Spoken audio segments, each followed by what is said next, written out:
because obviously that was on before we came in, and it was actually still going on when we were. I think it finished a couple of days after, didn't it? Yeah, it's long. And I saw some of the twists on that, obviously with the robot that they had this year. That was quite a funny twist. That was good. The one thing that annoys me about that series is the fact that the public don't have as much of a say.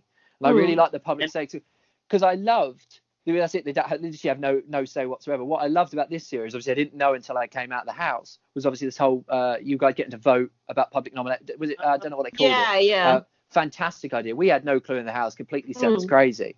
But that's a fantastic idea because it just gives you guys more power. So it doesn't allow for the floaters to float through to the final. Do you know? And that's what frustrates me as a viewer. And maybe some people think, it's a floater. I don't know. But to float through to the final, it really irritates me when people float through to the, and that didn't allow it to happen because people actually had to vote for you. It weren't going to get to the stage where some, like me and Zoe, obviously we weren't up for the whole time. If that would have just been from pure nominations, people could have wanted us out for 8 weeks and had no control because the house liked us. And I don't like that, if you see what I'm saying. So I was really happy about that thing. But yeah, I've watched America. Back to your original question, I'm rambling again. That's okay. But American, like I say, the fact that there's not as much public say, I'm not a love of it. I watched a little bit of, I think it was BB India. I saw a clip of BB India before I went in with like an argument over a broomstick or something, which was that was iconic. So there was a mad bit of Big Brother Spain that someone sent us where there was all cows and chickens and shit in the kitchen. Oh my lord, you that was my worst nightmare. Honestly, there's just stuff all over the countertops. It was mad. Christ alive! I'm not signed up for that one. We had someone who subtitled it and sent us the link. We could probably dig that out. Yeah, we'll send it. We'll send it to you. I'd like to see that. That sounds hilarious. They moved into a completely overgrown, desolate Big Brother house. There was like a bull in there. And how did you feel when and an ostrich? Yeah, how did you feel when Emma told you that Big Brother had been cancelled? Did that sort of take the shine off things? Probably not. No, well, it did but I felt bad because I was very. I felt bad because obviously I was disappointed because I was really hoping that it was going to continue. So obviously then she threw it. She didn't throw it. That's the wrong choice of words. But she sort of said it to me in the thing, and I didn't want to look. I'm grateful for the fact that I'd just been voted the winner.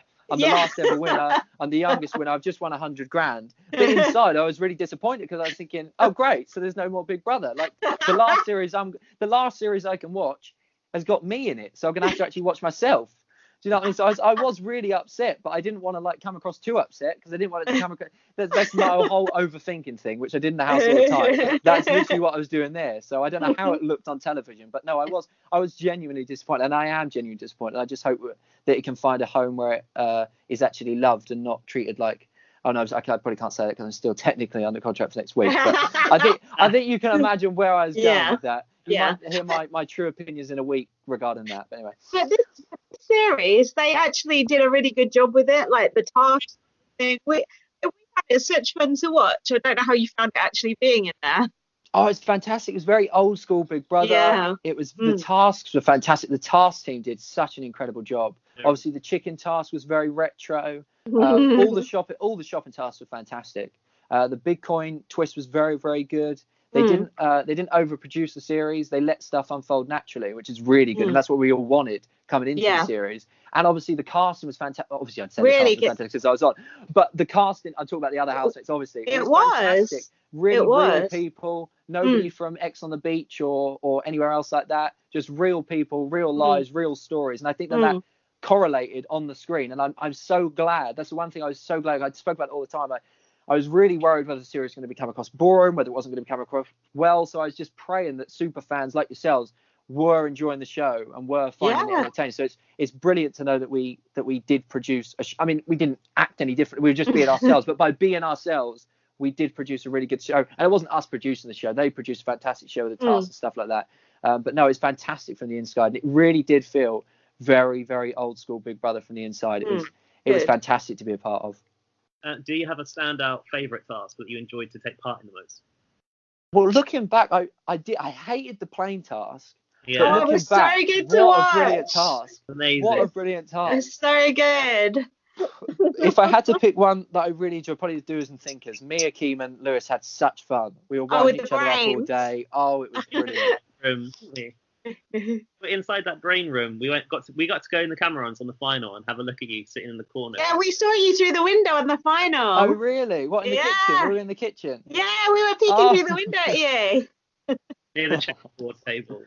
Oh, right. It's very weird when because obviously people are very, very quiet, but you know that there are people walking around. It's a very odd feeling. Like at night when you hear people like walking and whispering and stuff, it's very unsettling. You don't know whether it's the ghost or whether it's the ghost.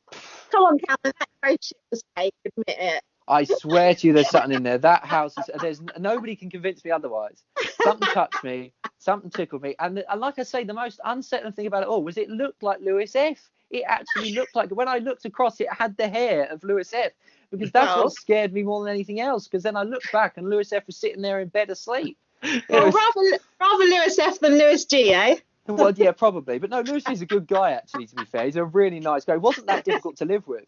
Really? No one was difficult to live with, even Hussein. He was very easy to live with. He's obviously he came in as the king, I'm the king and stuff like that. But he was easy to live with, and I found middle ground with him. And Lewis G was very easy to live with. He was really sweet as well. I had a conversation with him. I was basically, obviously I was an emotional wreck the whole series, to be honest. But I was crying on I think it was like day 6, day 7 or something, under the bed, not under the bed because you couldn't get under the bed, but in the bed type thing, but trying to do it discreetly because I didn't want to make a scene, because I don't know what I was getting emotional about. God knows what. Probably apples or something. But basically he sort of obviously noticed it and picked it up, and then we had a really nice one-on-one conversation, and it went on for like 15-20 minutes, and obviously it was never going to be aired. He knew it was never going to be aired, so he weren't doing it for some sort of motive. No.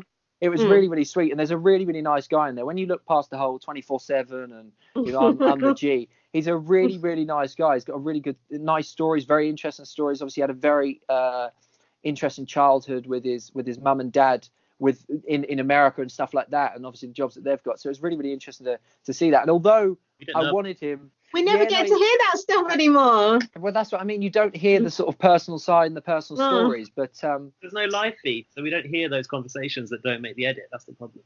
Because they wanted live feed? Well, I say they wanted. I mean, Big Brother wanted live feed, and then obviously obviously we know who didn't want live feed. It's a shame really because there were a lot of conversations like that. Yeah, well. You don't have to comment on that. My opinion only. Yeah, I just don't want to get myself sued out the $100 grand that I've won. No, do not. I do not want to be responsible for it either. GB on Blast is going to bring Cameron down one way or another. This was the plan all along, wasn't it? Get me on, get me sued. Oh dear. Were there any moments that you've since realised weren't aired that you kind of wished were? I heard that an entire task was missed out of an edit. Oh my goodness, yeah, the doers and thinkers thing. There was a massive task in the garden, because the problem with it was obviously that day was the whole day where we had the electric shock thing. We had me, Akeem and Lewis bickering and joking all day, because we genuinely were joking. I know it came across differently, but all three of us were joking. We then got in the hot tub. All three of us argued with each other, and then obviously they had the massive hot tub blow up. Yeah. So obviously the result of that was that the whole distangle task was cut out. What it was basically was there was like this massive I don't know what you call it, like this massive wooden plaque thing in the garden, and it was wrapped around these huge ropes, and then 4 housemates had to be blindfolded. Me, Lewis, and Akeem had to sit on like the kind of chairs that you get at like swimming pools, like where the lifeguards sit on.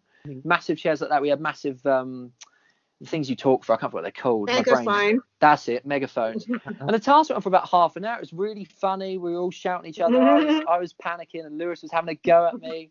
And Akeem was just, being Akeem, making a couple of comments here and there that were just really not helping the situation. Like, it was really ruining the task. I was ruining the task. Cool. Lewis was trying to do the task, but then he was getting annoyed with me and Akeem, and that was ruining the task. So it was actually quite a funny task. So I can't believe that weren't seen. Oh, that's a shame. That's one of the things that did get edited out. You would have thought they edited that together like 5-minute segment for bots or something. They couldn't You fit. would think so. I mean, a bit of a waste of whoever created that task and made all those props and stuff like that must be really pissed off because it didn't even make the edit. But no, it was probably one of the best tasks of the whole show, actually, I think, personally. I really enjoyed it. And everyone who wasn't even there was about 3 people who weren't involved who were watching it, and they were having a whale of a time. It looked like they put a lot of effort into building the tasks this year. Like, a lot of the things were custom made. They had to like build assault courses and shit like that. They really went for it. Oh Christ, the props are incredible, and I'm so glad it all looked really good on telly because it looked really good in real life. And like you say, even the little mini tasks, because there was a lot of effort and thought that went into it. I mean, that Halloween, I haven't seen the Halloween episode yet. I don't really want to because apparently I was incredibly embarrassing. But the graveyard, I mean, it looks stunning, absolutely. It stunning. did look good. It did look good. You know, and all it's just absolutely fantastic. The task team, the tasks were fantastic, but the props and everything. And the way everything was set up, and the setup was just incredible. It really was, and you really appreciate. And as a fan of the show, now I can really appreciate just the amount of effort that goes into to making a little task that goes for maybe 5 minutes of television time, and it's like days spent planning it and preparing it and setting it up. It's absolutely incredible the work that goes into the show. It's unbelievable, and when you see it from the inside, you really do get that appreciation of it. More than I could have ever got from just watching it. And obviously you guys have seen stuff with the cameras and stuff like that. When you actually see it and see the house, it is, I mean, you guys know it's quite insane to just see the house from, I mean, you've been in the house, both of you, haven't you? Yeah. In like a super fan, that whole super fan meet up thing with you know, I saw that. It's just surreal being in there, none of it feels real. It's just amazing. But did you get to watch Celebrity Big Brother before you went in?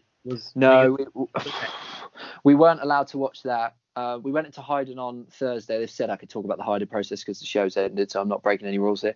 We went into hiding on Thursday, the Thursday like about a week before the show, and then we were meant to go on lockdown. Pardon? Before CBB, you mean? Yeah. So it's before the final of CBB. So Celebrity Big Brother was going on, but the final was Monday, and we went into hiding the Thursday before the final, if that makes sense. Okay, so you were watch at home. They couldn't stop you watching at home. No, they couldn't stop us watching at home, but we literally went in lockdown from Friday because obviously they apparently revealed some things that then made us so noticeable that random people in the street would notice us. So we had to then go in lockdown, and they told us that we were going to be in lockdown and we weren't going to be allowed to leave our cottages. They told us at 7:00 on Friday night that we had to go into lockdown by 9:00 on the Friday. So that didn't go down well with the chaperones and with the housemates. But yeah, no, I didn't even know who won. I did know who won. I knew who was going to win. I got the top 3 right. Just saying. But yeah, I think somebody in the house had obviously been told, because they said Ryan's definitely won. Just trust me. You know how people in there, when they know something, they don't say that they know it and someone's told them. It's like, trust me 100%, and it's you do follow it. You jump to the conclusion, right? Okay, I understand what you're saying. So I knew he won, but we didn't get to see the final. So you guys were all aware of washing machine, Wendy. Yeah, Wendy the washing machine. I knew about Wendy the washing machine. I was disappointed that Wendy the washing machine never spoke to me. I was gutted. I know. If I went in the storeroom, I'd be like waiting for Wendy to come out. Yeah. First 3 days, that's literally what I did. Sometimes I just went in the store and just hung out in the store for like 10 minutes, just waiting for her to come on and start the lights and start talking. But it didn't happen. It's the same only Sean to talk to Wendy, wasn't it? In the end, Sean and Brooke, it was. Yeah. Did Kennelly speak? Because I only saw, the only thing I found out about was when I came out was the whole Sean and Brooke. So they waited until wow. Yeah, quite a long time. Yeah. But you did have Dirty Dave. Yeah, Dirty Dave. That was probably my favourite task. That was really well done. Really well done. Very, very fun. And like you say, extremely well done. And they were locked in there all day. And the locks and everything worked. I mean, I've nicked the keys, but they genuinely worked. They were the keys. Like, you couldn't get out. If I locked them in until obviously they took my keys, which I didn't realise about. They couldn't actually get out. But I was a disaster in that task. Absolutely. I was a disaster in most tasks, let's be honest. Big Brother shat themselves when Lewis decided to show you the screen, though. Did they? They must have thought our task fucked because. Because when he showed me the screen, I was shocked. I couldn't believe it. Because the funny thing is, I looked at the screen and it all dawned on me where I was, what was happening, and that oh my goodness, there are actually people that are watching us, because you don't forget, you do forget the camera. I know everyone says they forget the cameras there. You don't forget the cameras because you can see them. They're all around you. They're very visible. But you forget what they're actually there to do. You forget that they're recording you. You forget that they're actually going to then, some of it's going to then be put out to national television, and then 1 million people are going to watch it. So you do forget what's actually happening. But then when I saw it with my own eyes, it was like, oh my goodness, I'm actually here and this is actually happening. This is not some massive prank. When